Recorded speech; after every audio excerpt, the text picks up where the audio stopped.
The topic of the panel discussion is redefining order to delivery in QCom and ECom. Okay, and we'll cover end to end in terms of how this channel is emerging. As you know, pre-COVID, e-commerce penetration in India was very, very small. It was 1 to 3%. But COVID forced all of us to move to e-commerce deliveries in some way or other. And now many companies have more than 10 to 15% contribution of e-commerce channel. So it is emerging, it is growing very fast, especially the QCom, the quick commerce part is growing rapidly at 60 to 70% year on year, and it's already 30 to 40% of the entire e-com universe. So we'll discuss how this channel is emerging, what are the key challenges, how are the companies managing their supply chain in terms of demand forecasting, fulfillment, and resilience and adaptability with the evolving needs of this channel. Before we start, I will request the panel to do a quick introduction. So a 30-second introduction from all of you, starting from Varun on the left. Hi, good afternoon everyone. My name is Varun and I work for Nestle Supply Chain. Hi, good evening everyone. My name is Shaunik Goyal and I work for a company called Sheela Foam Limited, more popularly known as Sleepwell, right? Good to be here and I love doing what I do. I really am proud to be a supply chain professional.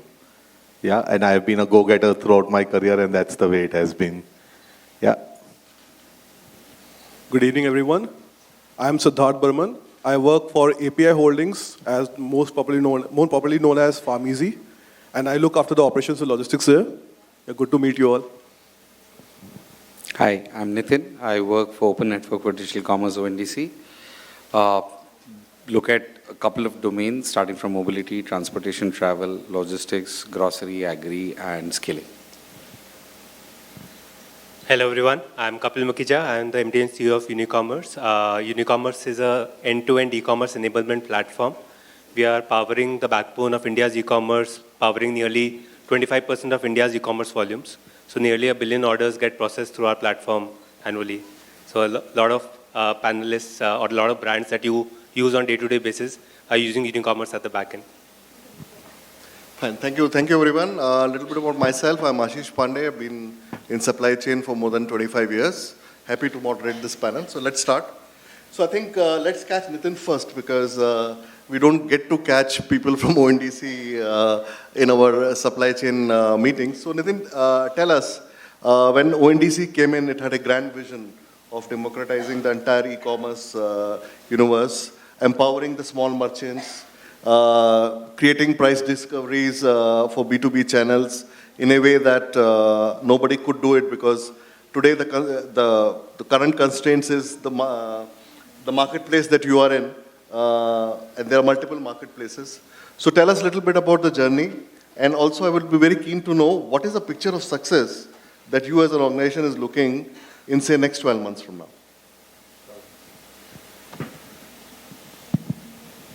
Hi, thanks Ashish. I think very early days for ONDC, there's a lot written and it seems like we've been around for a very long time. But the first commercial transactions started to happen in 22, went live with Bangalore as our first market in Jan of 23. And that month we did 1,000 transactions. December of 23 we exited with 50 lakh transactions. December of 24 we did 15 million transactions, 3x, 1.5 crores. We currently have about a run rate of about 5.5 lakhs a day. Right? So that's continuing to grow. A lot of categories have shown, good promise. Retail is moving. Mobility is our biggest category. Transport has had good promise. And logistics, something we started a little late, probably same time last year. It's about a year old. We do between 75 and 80,000 transactions a day. Predominantly hyper-local, right? And that's been the journey. Success is, all of these transactions are done by entities transacting. We are fundamentally a backend, right? We are an enabler, we are an orchestrator. So what does success mean? I think as much of the market, if there is a digital transaction, is it happening on ONDC? Have we increased digitization substantially, right? Because it's not just bring the existing guys, but getting in more guys. And that's broadly the direction we want to take. So from a organization standpoint, if I may just talk, logistics and supply chain, we were doing about 500 orders a day a year ago, when typically retail orders on ONDC, people, the seller apps, as we call them, the people who bring the sellers, were purchasing logistics off network. And which is when we said, okay, there's a lot of opportunity here. And progressively we realized that logistics also has an opportunity to scale fastest because most of the transaction is B2B, right? It is a company buying from another company. It's not retail. And therefore, and if you look at the way the industry today operates, if there are 10 buyer companies buying from 10 logistics companies, that is 100 pipes to be built, right? And that's the efficiency factor. On ONDC, each joins one, so it's 20 pipes. Right? 20 integrations and you're done, versus 100 integrations if you're doing direct, right? And if it's direct, it's not just the numbers, right? Because the other aspect is you're always at the mercy of who will integrate with whom. Are you big enough for a big logistics company to look at you?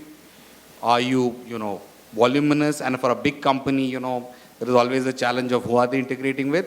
And if you go to an aggregator, then there is opacity on rates, etc. Right? So all of those problems structurally we are trying to solve. So to give you a context on hyperlocal, today 3 out of the big 5 on hyperlocal, Swiggy, Ola and Rapido are on ONDC. You have access to their fleets.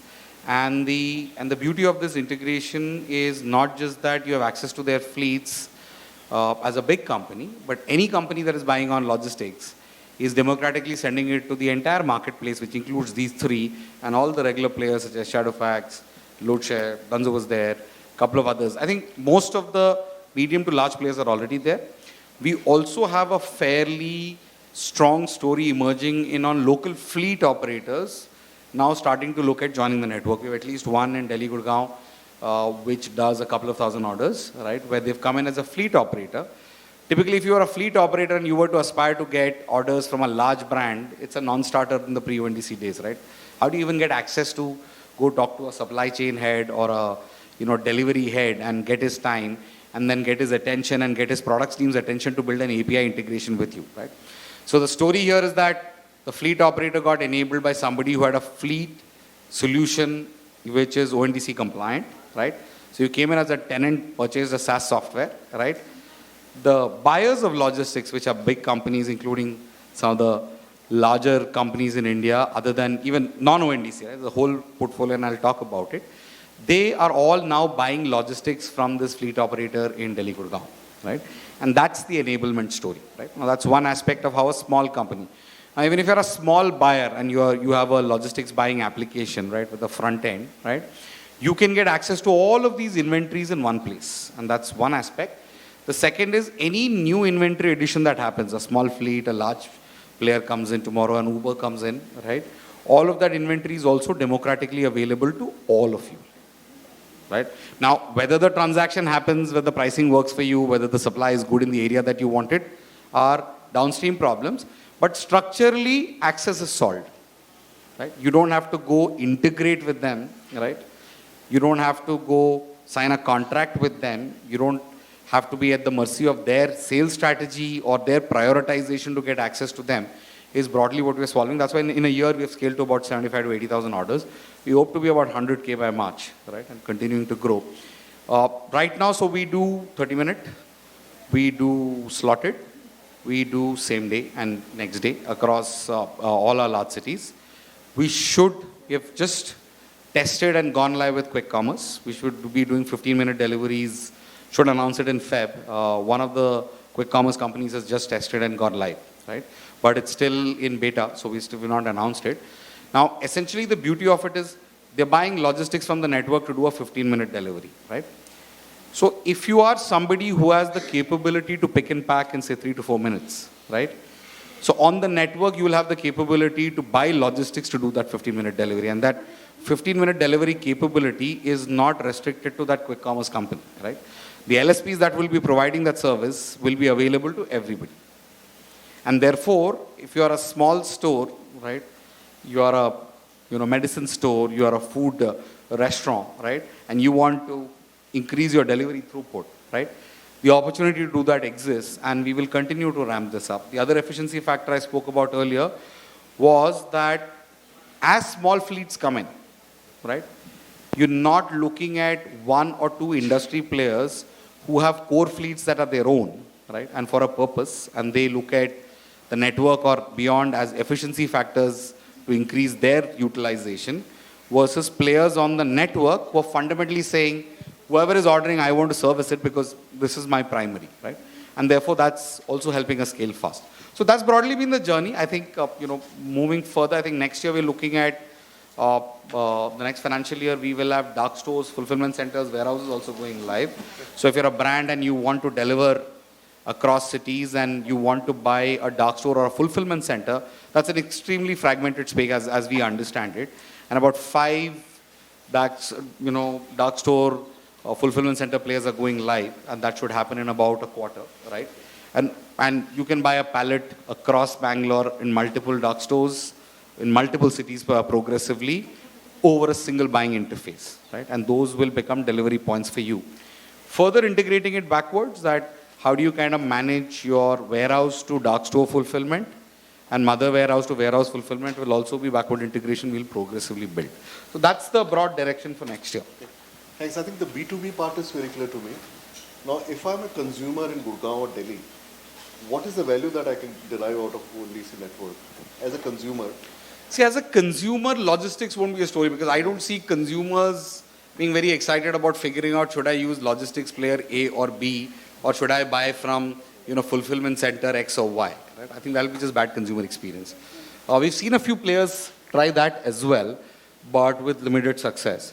So my sense is, from the consumer side, you will continue to buy what you buy, right?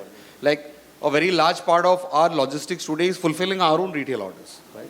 Non-ONDC retail is about 20-25% of this 80,000 orders, but growing at 20% month on month. But ONDC retail continues to be something we service. Like I said, last year, when we started this, ONDC retail did not have logistics on the network, right? So we built that gave us the foundation. Now non-ONDC retail or any logistics that is hyper-local, right? We do medicine delivery without doing medicine sales on the network, right?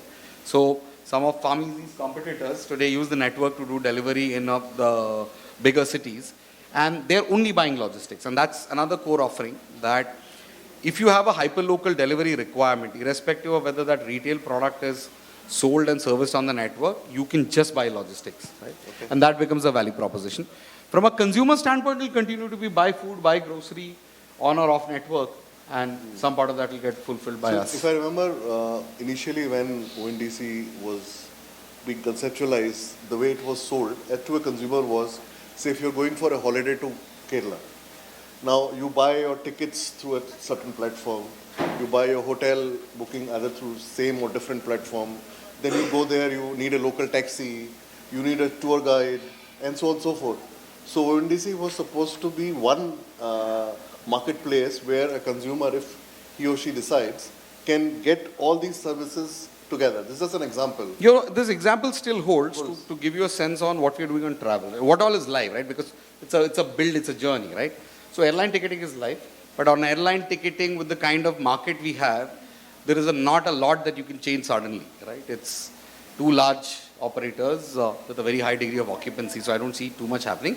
But we have Is My Trip which has gone live with a meta search engine and a comparison engine, where you will make transactions there. So if you go to Scan My Trip, you see 3 people who are selling the same airline ticket, and you can pick up the one you want. But unlike a Skyscanner or any other meta search engine, you're not being directed to their site to buy.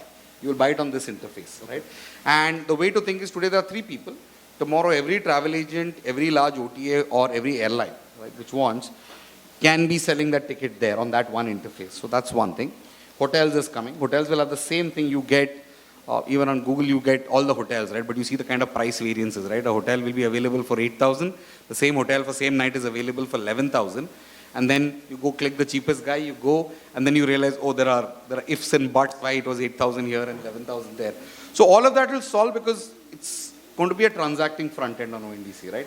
So there will have to be, parity on the offering, etc. So that's happening. And we already have ride hailing in about 19 cities, right? Hotels are coming in. We will have it in this financial year. We've just started travel.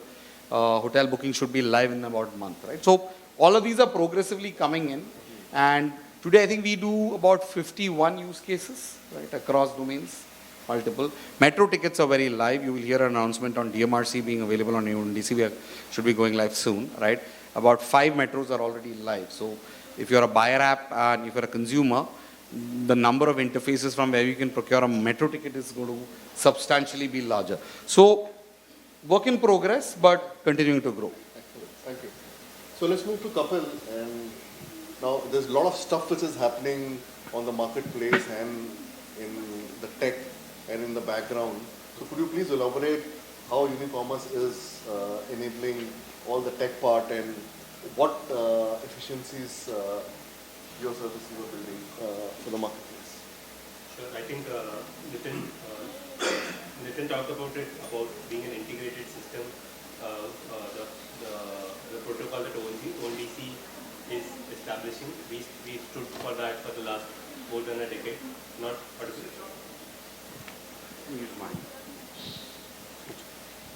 Is this better? Okay.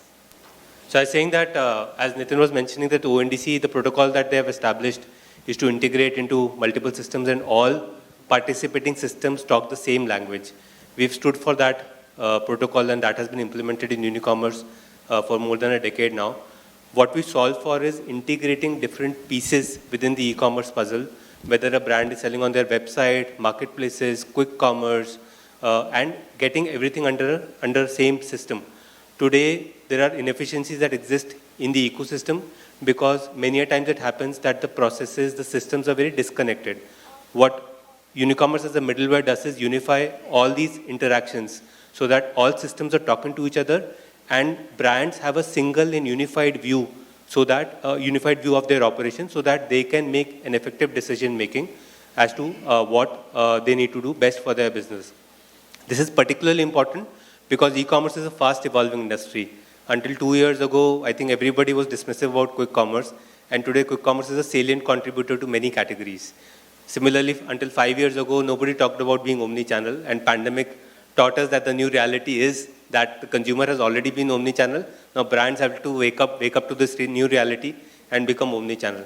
Now in this fast changing landscape, which is changing every year, every quarter, it is very important that you have a solid back-end technology to ensure that all systems and all disconnected processes are talking to each other. And this is exactly what Unicommerce solves, from click to delivery. So right from the time an order is placed till the time his order is delivered, we have an end-to-end stack spanning order management, warehouse management, inventory management, and also logistics management through a recent acquisition that we did of a company called Shipway. Thank you. So let's move to Siddharth from Pharmeasy. Now, it's a very interesting space, and like people used to say that in India you can get a Domino's pizza in 30 minutes, but you can't get medicines or ambulance in 30 minutes, right? So you have solved half the problem. The rest, the ambulance problem, I think, is also getting solved by 1 or 2 service providers. So what are the key challenges that you face when it comes to the medicine delivery and the entire online space? How's the evolution happening? How is the inventory management and everything? Because if I go to any pharmacy store, there are thousands of SKUs, right? So you don't know how the demand will evolve in terms of quick commerce. So just explain to us a little bit about the complexity of planning and delivery in your business. Hello. Is it working? Hello? Yeah. So as far as healthcare is concerned, medicines delivery is concerned, so it gets slightly different from the normal conventional delivery of food, groceries, or normal e-commerce clothing products. Because here, customer not only needs the item on time, but also they need some kind of assurance that bhai, this was maintained very much properly in that condition at your warehouse, and you have made sure that sanity check has been done at every stage, and then it has come to me. So yes, that is the first challenge. Now let me break this into a couple of points. First of all, delivery. Like any other e-commerce company or quick commerce company where delivery, faster delivery, 30 minutes, same day, 15 minutes, next day delivery, that kind of challenge exists. But what extra layer on this is, let's say if I'm delivering a medicine of related to diabetes or a cold chain medicine, what the temperature was maintained, or was it packed properly, or are you giving me the full carton of that medicine, or you're just giving me a strip? And when you give me a strip, how do I confirm whether this is authentic? So these kind of challenges we as a healthcare or as a pharma player we face. Having said that, what kind of so another challenge is, so medicines. I was during lunchtime I was speaking with a fellow here, so that what kind of problem we face is the same medicine, let's say same chemical, the salt composition probably has a name ABC in north area, and it has some other name in east area. So then it becomes a problem of availability. So I'll give you an example. A couple of weeks back, I had a neck pain, and my dad, he is a doctor, so he's told me that you take this medicine.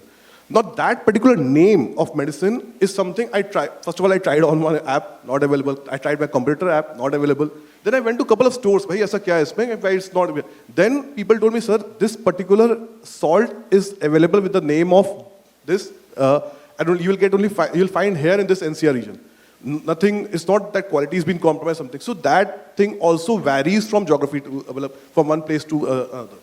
This so availability, range, this becomes one challenge. What kind of inventory I should stock at my warehouse? There should be, like what we do, we have a category super fast, where normal conventional medicines for normal common ailments like diarrhea, fever, that is something I know it's a very common, that will be flushed out on a very regular basis. But something, rare comes, or rare I would say something which is not very much in demand. That comes in a way, we have to handle it and have to take a strict call how much to store, what should be the DOH for that particular items. So these are another second set of challenge I would mention. Third is again the customer delight, which I'll come back to again, on this point. Now, sir, let's say you have ordered, I don't know if this example fits right, but let's say if you have ordered an ice cream from a normal nearby store or from any of the food player. Now, for that, it's important, for you it's important that you get that ice cream in the proper condition, the temperature maintained. But chalo, this is ice cream. Even if it's melted, then you'll scold him, you'll get asked for a refund and something like that. But what happens in healthcare if that medicine temperature is not there, maintained, then you start questioning the entire trust, your entire trust goes for toss, and then I lose a customer. Frankly, then no negotiation refund will help you. So there also, what different can I do, or what else can we do to make sure, bhai, this is there. So we are working on those solutions also. In fact, we do that. How much visibility we can give to that customer, bhai, this point pe, when you are getting this item, this is the temperature.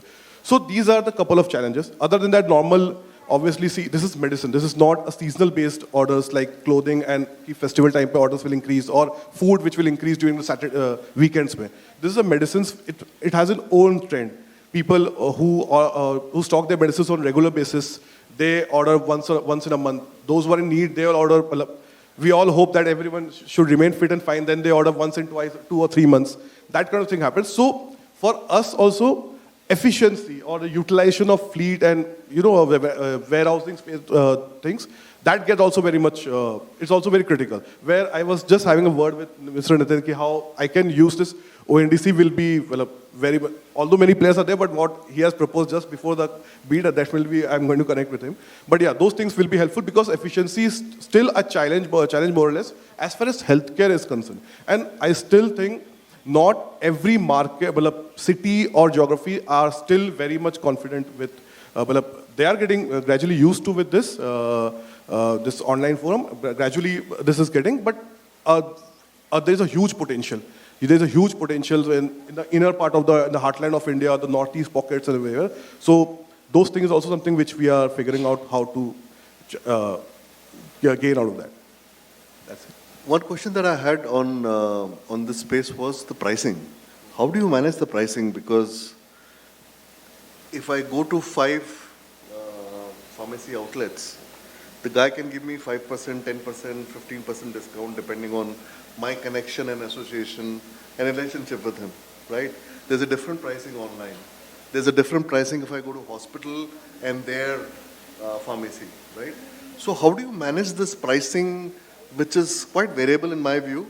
Maybe the prescribed pricing is there on MRP, is there on the medicine, But this discounting, I could never figure out. See, frankly, medicine pricing point of view, say you cannot change much because there's a limit that this brand offers this price and that pricing has been set. Whatever discount the player passes, whether it's a normal local shop or a hospital, they play around with their margin or their discount of the, something, they play around with that. But again, like there's some guidelines that when there's a baby food product, you cannot offer much discount on those things. For example, that Aptamil and those, there you cannot give much kind of discounts on those things. So pricing, where it has to be general, but otherwise with the margin, what you can play around and some little bit. But again, yeah, association can create a problem. So that is something a very, I would say, a gray area, and what can be, we do what best can be done, but yeah, that's a competition one. Thank you. So let's move to Shaunik. So Shaunik, your industry was something which was not very alive and kicking, say, 3-4 years back. If one had to buy a mattress, I'm just generalizing to a mattress, we knew that there's a standard specification, maybe there's a brand, but a lot has changed in the last 3-4 years. The kind of science that has come in is amazing, and sometimes I really wonder that what is being promised is what is available. So tell us a little bit about how did this disruption happen in terms of the science and technology coming in the industry, and is it really helping the consumers, and how do you, as a company, manage the value equation with the consumers?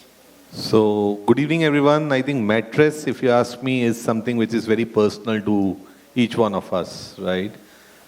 It's a place where we spend maybe 6, 7, 8 hours on a daily basis. So, it's something which is very personal. It is something which is, which is more of a touch and feel, and how much comfort we can get out of a mattress.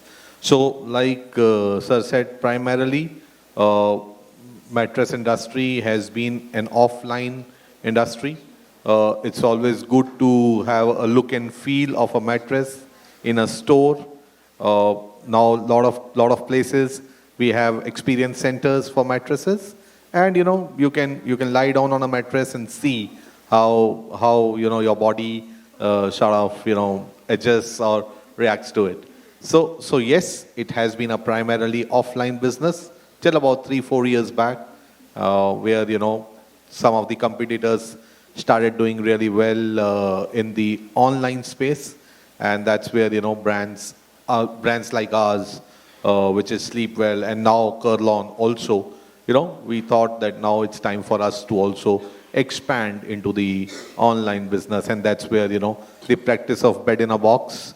Because mattress, is a voluminous product, difficult to ship, all across, and, difficult to deliver in high-rise societies and so on and so forth. And that's where, the concept of bed in a box came in. Then compression of mattresses, packing of mattresses, all that has gone a wonderful transition, and all for good. And today, if you ask me, online business at marketplaces as well as at our own websites is contributing to about 10% of our total business, and it's just growing. It was not even 5% last year. This year it is more than 10%. Of course, there are challenges with respect to returns. The customer takes a size with his own wisdom and tries and order a mattress, and we deliver that mattress, as a bed in a box, compressed. The customer opens it and finds that the size is not matching. So we are supposed to take a return of that. And that mattress has now been opened, so it's now big and bulky. So there are logistics costs associated to it, and so on and so forth. Now, talking about science, I think there is a lot happening there as well. Mattress is no longer a piece of foam with a beautiful packing or covering with a beautiful cloth. It's no longer that. There are foam technologies which are orthopedic foams. There is memory foam. Then there is Pronexa, which is an advanced version of probably the memory foam. And then the ranges of Fitrest Classic, Fitrest Premium, which is more for athletics, more for athletes, more for sports persons, because it has a quick recovery function. So there's a lot of science which has gone behind it. A lot of technological interventions have happened over a period of time, and it's continuing. It's just continuing. I mean, the kind of work that is happening is just wonderful. And we also have subsidiaries in Australia as well as in Spain. So a lot of technological exchange keeps on happening. And that's where every now and then you will see a new product coming in, and the new products are certainly, more customer friendly and more customized to the end customer's requirement. Yeah. Good. Thank you very much. So moving to Varun, and Varun, please take the hat of the entire FMCG industry. So how is quick commerce evolution impacted FMCG industry in general and Nestle in particular? What are the key challenges that you face, and how is the company adapting to these challenges and using it as an opportunity for growth? Thank you, Ashish. Thank you for the question. So, yes, quick com has revolutionized the way a consumer interacts with our product or accesses our product. So clearly there's a big revolution, and I can probably start from my home itself, where my son comes home at around 3:30 and the cook is supposed to come at 4. And at 3:45, the ordering happens on what to order, because what will be cooked. And just imagine if we have to, predict the teenager behavior and translate that into forecast. So that's the reality today in terms of the challenge, I would say. That's on the quick com. But in my previous experience in China also I've seen the same thing, where I remember somebody mentioning that, the plan was 100, but the sale was 2,700. So these kind of things happen, especially in a channel which is growing in a way which is growing today. So if you look at the numbers, we see the number of, let's say, FCs going up by 6 times. The PO lines going up, I think, almost 15, 16 times. And the speed, one of the customer telling us that we deliver in minutes, but you deliver in days. When can you start delivering in hours? So those are challenges which we have faced. And the other thing which I think as an industry we have to be cautious about is pricing. It's not happening as of now, but again, if I talk about the developed economy, I would not say developed, but probably a bit more developed omni-channel system, which has gone to you, let's say 10 to 15 years ahead. Therein the pricing becomes a very big issue in case we don't control it from our side as well. So getting the right portfolio, getting the right pricing, that falls as the fundamentals. So what we probably leverage quick commerce today is that we have to ensure that the online ability is there.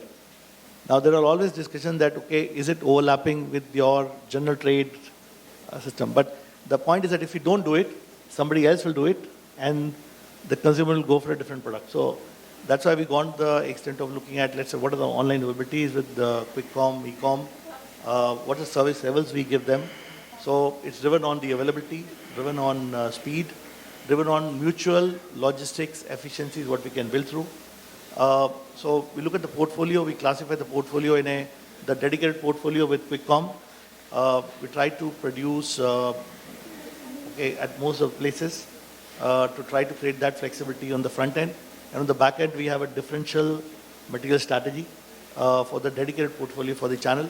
But the common SKUs, obviously, there's a prioritization which we have to do in the order management side, which is taken care of.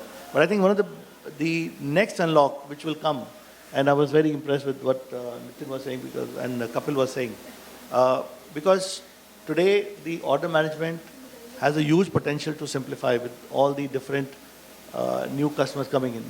And from this panel, one of the learning, and I think I take from here, is that what Kapil is doing for Unicom can be a very big enabler for us to really streamline the middleware between us and the customer. And on the back-end side, then the logistics synergies can also give the next unlock on speed. So yes, we will not be able to deliver in minutes, but definitely in the hours. So that's the way we are looking at QuickCom today. And Varun, one thing which I'm very curious about is that the supply chain, the logistics, the order planning part would be taken care of through good process and tech. What about innovation and innovation platform? Do you see FMCG companies now looking at innovation and innovation from the channel perspective? Because till now, it was consumer insight driven, which was for all formats, all channels. But now will there be innovation process by channel that look, the insights that we are getting from e-commerce customers is this, and hence we need to build this product and services instead of, one generic innovation. Do you think we are moving towards that stage, or is it too early, or there's an opportunity there? If I talk about the status for us today, industry, country, I think it's a embryonic stage right now. But what you're saying, I've seen in China. So where with the customers, we would actually sit down and do the annual planning, where there would be a planning in terms of the portfolio, planning in terms of, okay, what is coming as an insight, and launching some products specifically for that particular channel. So I think it's going to come. So, but right now, what I see is that the growth is more from expansion. The moment the equilibrium is there, that's where the innovation thing will start. Okay. Yes, that makes sense. Now, after having gone through all the basics from different panels, one of the in thing these days is AI and agentic AI. So how do you believe that AI can help in terms of efficiency of quick commerce or e-commerce end-to-end, starting from the order management to the delivery to the tech part? Are there any opportunities? Is it work which is happening, or is it some of you have a wish list of what can be done? I open it to everyone. I'll take that. I think AI is a big buzzword, and I think it means different things to different people. But specifically on logistics and supply chain, as I mentioned, the world is changing so fast. Beyond the basic tenets of AI, which is obviously helping us develop a lot faster, because the world is changing fast now. AI can help us code better a lot faster than what we could do earlier. Whatever we could build, let's say, in 3 to 6 months is getting built in days today.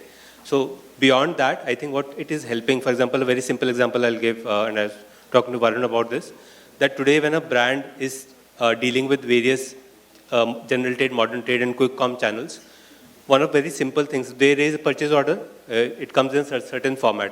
But many a times in general trade, modern trade, that format will keep changing. Now, in earlier era, when we were coding this, somebody will have to map the format and punch it accordingly. But in an AI-enabled world, this can happen automatically. So the format changes in like 30 seconds, the system adapts itself to read the new format. So the automation has reached to that level that a brand doesn't really have to worry about this. A brand just needs to focus on enabling customer experience, which is what a lot of digital native brands have done so beautifully, and which now traditional brands are also adapting to.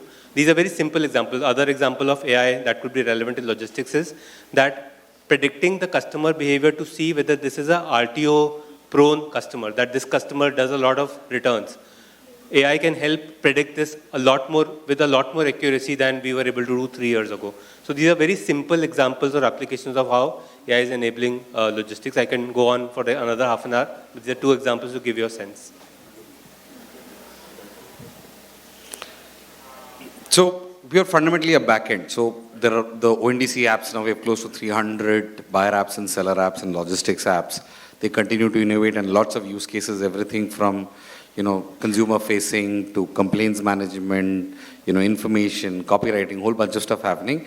But I think what will be contextual to logistics is, now pre-ONDC, your typical logistics buying was you find 3 people, do one-to-one integrations, get some kind of commitment on price, and then you figure out which of the 3 you will do hyperlocal, right? On the network, today, on an average, you could get about 4 to 5 responses for each logistics request, right? Now, this industry is very price-led. I mean, all of you know this better than anybody else. So it starts with price, right? But now, when you're doing hyperlocal delivery, patience is very low, right? So 25 minutes and 35 minutes as ETA on the same delivery is a relevant metric, right? And depending on the customer, you want to be very sure what you pick, right? Depending on the geography, as little as a small 2 or 3 kilometer polygon, these metrics could vary dramatically between companies, between LSPs, right? And therefore, that entire ability to predict and pick the right guy, so that A, you get the best price, you get the best ETA, and the best fulfillment, is now starting to move much faster than it was earlier. See, earlier, it was a fairly static prediction planning that you used to do. You used to have back-to-back contracts, you used to have SLAs, penalties, right? If you don't do X, get Y, so on and so forth, right?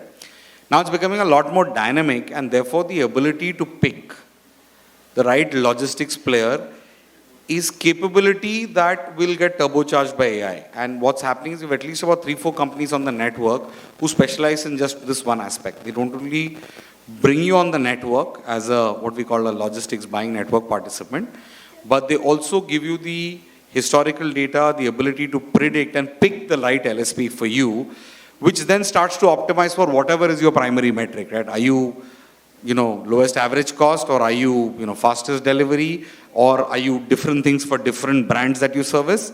All of that is getting automated, and there's a lot of AI work happening in that space. So that would be the core example that would be relevant to the room. Actually, even I have 2 points. One, in addition to what so you mentioned, and that RTO scoring, and that helps to predict what kind of whether this customer is like a fraud or fake customer, and that can be about, because RTO comes with a cost. But other than that, another aspect of AI which can be applicable here is that taking feedback from the customers, whatever the, feedback they are giving or whatever complaints they are giving up on this portal, and how to use that to make your proposition more sharp. For example, your packaging, your let's say I'll take your example. There's a big like bedding and all. Those are big items. How to handle packaging of that? Those things vary. So then again, another thing is to understand whether this particular issue has to be handled operationally, or I can just I would say I can just initiate a refund and just close the matter. That will be cost effective for me. So this is one thing where I find AI will be very much helpful. Second is, as far as logistics point of view concerned, so your point was, and it's very correct, that it will help us to select correct logistics partner to use for this particular use case. But then another use case is based on, especially from quick commerce point of view, where this every minute counts. So for bikers to have that kind of precision in their navigation on their route, and even and that can also change from like this Monday to next Monday. There can be some variation that on that also. So these 2 aspects, I really think AI can make a lot of difference. And in fact, there's obviously everyone is working on these 2 per thing, but AI is like constant thing which will make some improvement here.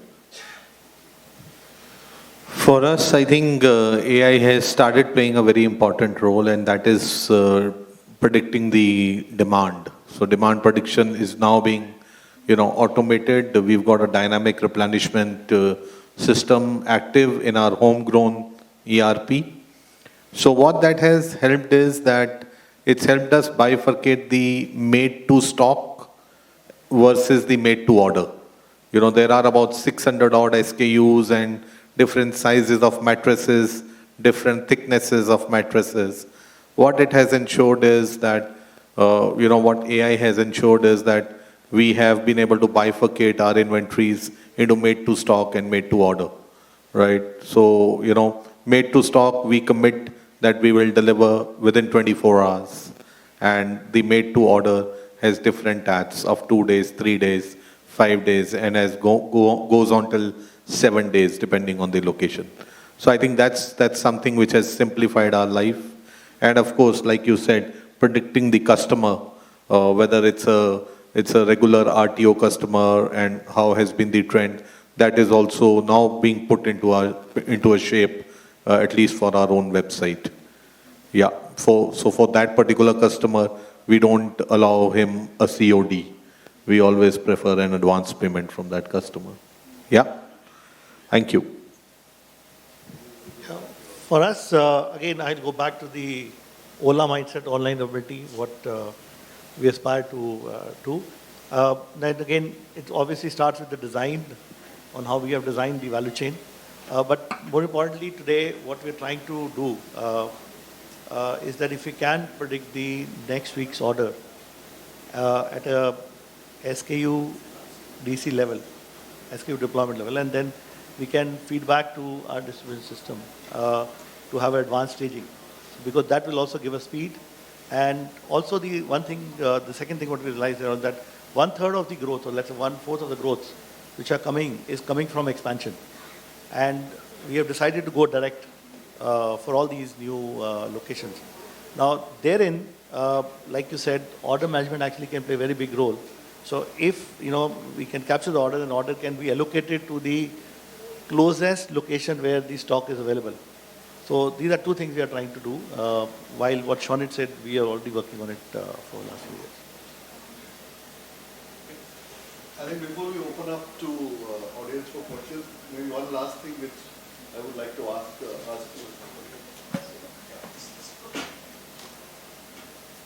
Okay, before we open up to audience for questions, maybe one last thing which is a generic question, and if anybody who wants to answer can answer or have their viewpoint. While we all know the convenience that quick commerce and e-commerce gets into the consumer's life, even B2B, there's a lot of value creation opportunities, a lot of work is happening on the tech front. But if I look at the industry in general, it still burns cash, right? There are very few players who are positive EBITDA, and then beyond that, I'm not even going. Now, we all know that any new channel or any new sales format which opens up, it takes time, right? There is a phase in which there is discovery of customers and consumers. Certain platforms will reach certain critical size. There might be consolidation and so on and so forth. But end of the day, if I look at from the overall industry perspective, if this channel is still burning cash and it is going to be 20%, 25% of the sales of many companies, does it make economic sense, or how will it make economic sense for overall value creation for the ecosystem? Because a lot of players will make money, right? The value-added services people are giving will make money, but end of the day, someone is burning cash, right? So end of the day, economy is net negative, it's not net positive. And if the ecosystem grows to hundreds of $billions, how would the economic value creation will happen for the entire ecosystem? Any views, any points? Most welcome. I am not asking every one of you to answer that. So I think it's a valid question. It's been a concern, I think, that's been voiced by many ecosystem players. But I think and you rightly pointed out that any new change, any new process or system takes time. There is an investment required. But thankfully, in the quick commerce space, we've seen listed players demonstrate that it can become profitable, right? So at certain scale, economics can work for these players. And ultimately, these have all been demand shaping initiatives. So all of them, and different demand shaping initiatives will have different gestation periods. So I think the good part is now the ecosystem is realizing the importance. The earlier phase was all about growth, and GMV growth. But now I think there is semblance in the overall ecosystem. Now everyone is looking at positive unit economics and are taking steps in making sure that the entire ecosystem becomes sustainable. So I think the first 10 years was a lot about shaping the habits, shaping the consumer ecosystem. But now I'm seeing a very welcome change where a lot of new age brands are conscious about being profitable from day one, which is what the traditional brands have always taught us, right? But so I think it was always a different era, but now I'm seeing that welcome change, and a lot of ecosystem players are becoming very conscious of being profitable. So your question was absolutely right, but so my point here will be probably not all the geographies will be profitable when it comes to quick commerce, but there certainly some geographies will be based on the demand behavior and the consumer behavior.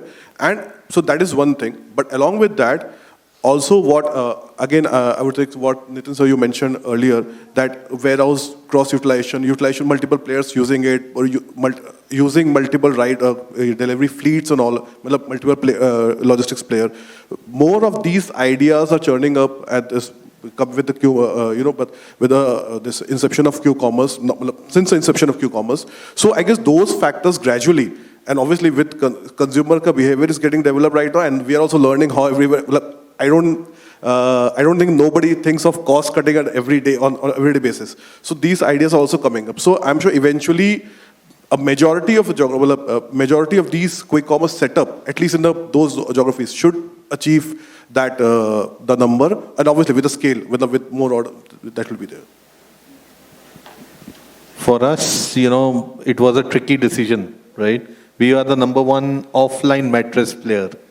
Now, whether we move to online or we continue to be the number one offline, mattress player.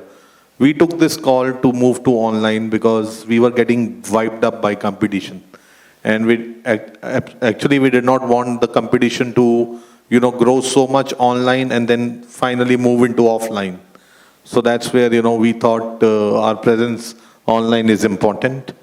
As far as burning of cash is concerned, yes, for the first few years that happened, but there's now a significant control there. We are trying to be closer to the customer. Our manufacturing footprint is such that we are scattered all across the country. And we've, got capacity, we've got, technology now available to produce roll pack mattresses all across the country. And that's what has, helped us in, becoming, burning less cash, becoming slightly profitable as far as online business or as far as e-com business is concerned. Yes, returns and all are a challenge. We are also working towards courier returns. We're also working towards better size management and so on and so forth. At times, we are also sending our people to the customer's place so that we don't err on the, on the size part of it.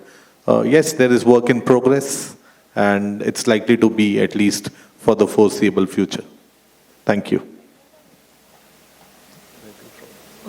Just to add what Kapil was saying, Ashish, I think it's like consumer economy today because it's the consumer convenience, consumer behavior, consumer awareness, which I would say is getting amplified.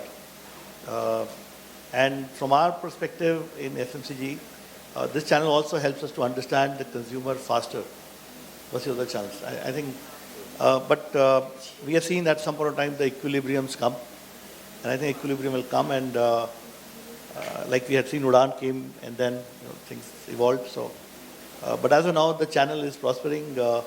Consumer is quite happy. If I see consumer in my home as well, so we'll have to see how it evolves in the next 3 years. Okay, good. Thank you very much. Okay. Thank you very much, and thank you to all the panelists. Now I'll open up the questions for the audience. So can I please request, call out your name, and please mention the question that you are asking. It is addressed to whom? Okay? Thank you. There are some hands there. Hello, I am Deepika. So I'm not addressing my question to any of the panelists. You can probably, any of you can take up.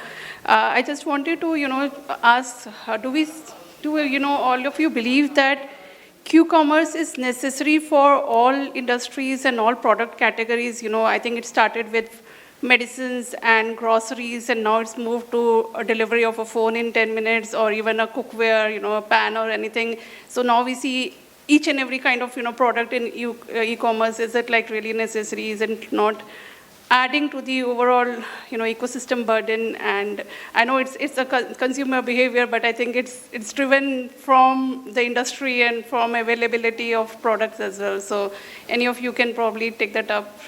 What's your view? Do you believe it's really necessary? I'll probably start with it. So I think, Q-commerce is honestly in an experimental phase. So it has started with few categories. It has seen some traction there, and it is now being extended to more and more categories. So I think it is now a test run that's going on, honestly speaking, with few brands to see whether it will work in discretionary categories like fashion, footwear, etc., where probably a 10-minute delivery. But honestly, if you rewind back 2 years ago, people were questioning whether you need a delivery in 10 minutes, but now it has become a consumer behavior. So for all you know, today we are questioning the choice of certain categories being there. For all you know, 2 years later, you will say that it made sense.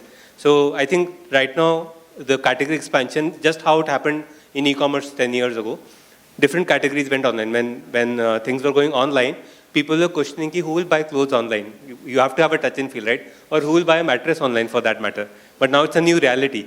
Now they're all online. I think quick commerce is going through that phase, what e-commerce went a decade ago. Thank you. Next question.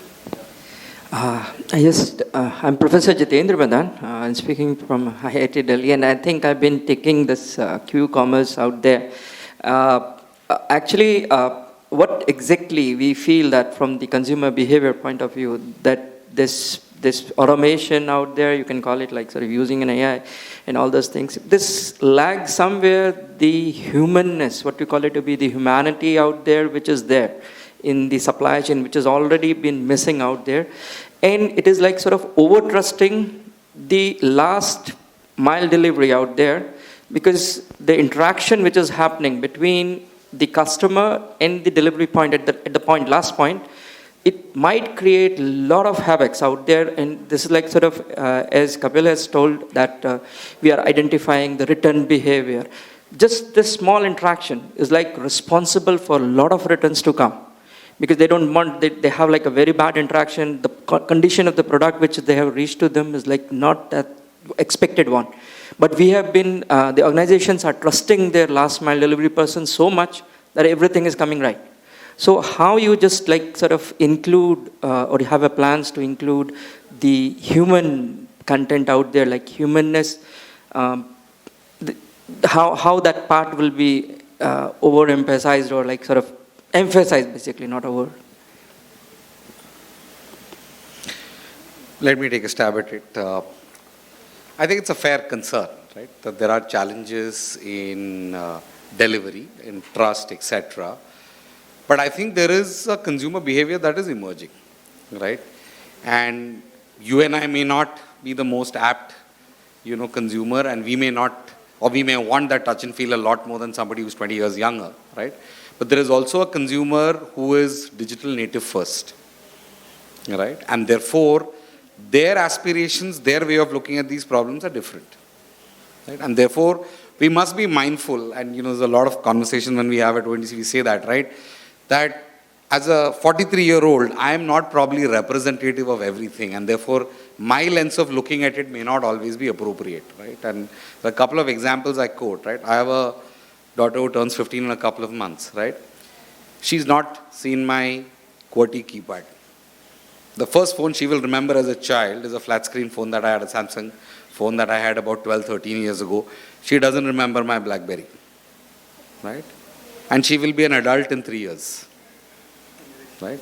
And that's the transformation we are missing when we bring in our personal experiences, personal way of doing it into decision making, right? You're dealing with a very different consumer set. Right? The other example I will quote when people say quick commerce, it's a fad, is a refrigerator buying experience, right? And I personally believe quick commerce is here. The question is not whether we challenge that or, as ma'am said, do we need it? The question is, how do we adapt and survive? For each brand, that's really the question, right? Because you may not be the one doing it in your category, but somebody else will, right? Eventually. And people will find a way to deliver it fast. Now, whether it becomes a 8-minute, 10-minute delivery or a 30-minute delivery for a mattress, a couple of years ago, same-day delivery would have been, moonshot. Today it's reality, right? So it's coming, and how do we kind of adapt to it and change is what will be critical to take away, right? If you look at computing, cloud came in and everybody said, oh my God, centralization, server power, fantastic. Today we're going back and says edge, right? How do we bring in more computing to the edge, right? Quick commerce has done that in a certain way, right? E-commerce came in and said, oh wow, deliver from a central warehouse, efficiency, supply chain, blah, blah, blah, blah, right? Quick commerce's dark store is 1.5 kilometers away and 60 dark stores will cover the entire city, right? So these are changes that are coming in. I think what's important is to be aware and start adapting quickly, right? 20 months ago, if we said that we will deliver TVs and mobile phones, a lot of people wouldn't have taken it seriously. But it's happening, right? And the last example I will share is a conversation I had with somebody in the consumer durable space last week. And we were discussing quick commerce. And they said, I'm probably not looking at quick commerce delivery for a customer who's evaluating, comparing, and buying. My initial pitch is to the consumer who needs a quick replacement. Morning, the heater went bad, right? Earlier in Delhi winter, it was I bathe or I bathe with cold water, right? But today you can get something, and that may mean a price compromise, that may mean a brand compromise, etc. But you'll get something at home in 10 minutes or 15 minutes or 20 minutes, which means you can bathe. The convenience has come home, right? And that reality is what we should be ready for. Now, when we look at from an ONDC standpoint, we look at say that how does this not undermine everything that's already existing always, right? And that's where some of the infrastructure thinking comes in, and that's what I was talking about when we're saying building logistics, right? So in about 15 days, if you can deliver, right, if you can get it ready, if you have the product and you have a way of ensuring the purchase, which also will happen on the network, we will be able to deliver in 15 minutes. We can do 30-minute deliveries today in most of the big cities, right? And therefore, this infrastructure capability is something you can leverage and build on and be ready for this. Either you shift the consumer behavior or you be ready as somebody else shifts the consumer behavior.